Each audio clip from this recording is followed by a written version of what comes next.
All right, so the WRX is gone. So this last week, I kind of went through and got quotes from everybody.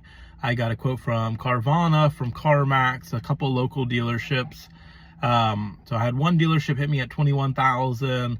Carvana, I think, was at 22,000. CarMax was at 23,000, and then the other local dealership hit me at 23,500. So that's the one I picked. So I went ahead and sold my car. They paid off my loan and they cut me a check for the difference.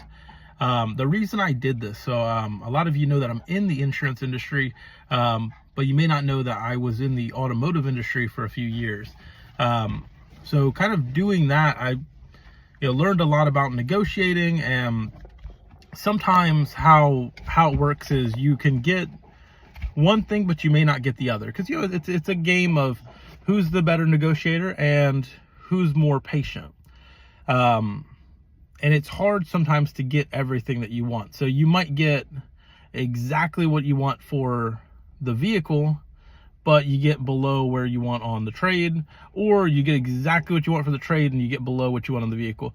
It's normally not, it may be, I'm sure that it's not a never thing, but the majority of the time, there's some leeway there. You're not going to get everything you want across the board. So I went ahead and sold my car.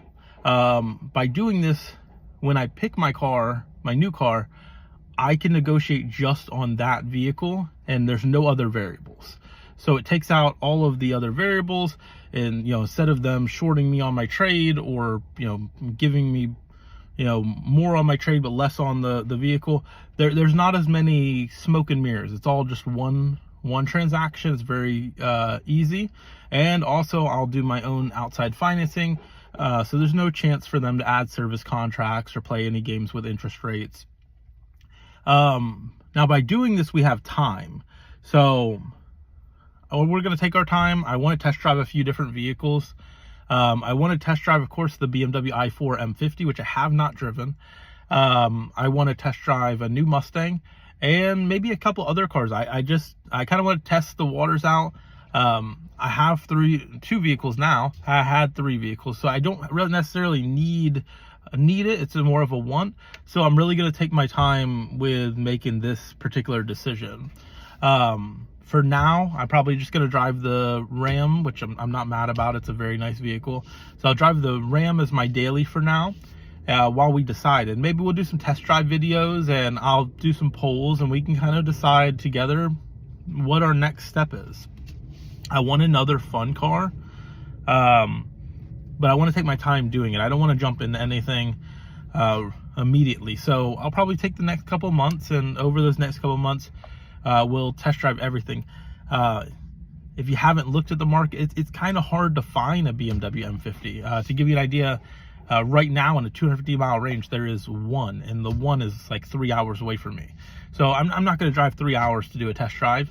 So I'll probably wait until my local dealership ends up getting one, whether it be it new or pre-owned. They're the same. The motors haven't changed, the electric motors. So the power is exactly the same. So I'll just take my time, and maybe we'll drive a Mach-E, maybe we'll drive the new Mustang. We'll do a couple of different things and just kind of take our time and make an educated decision on exactly what we're going to buy. That would be fun and enjoyable for the channel. But thank you guys for watching. I hope everybody's having a great rest of their week. And if you need anything JB4 related, just send me an email.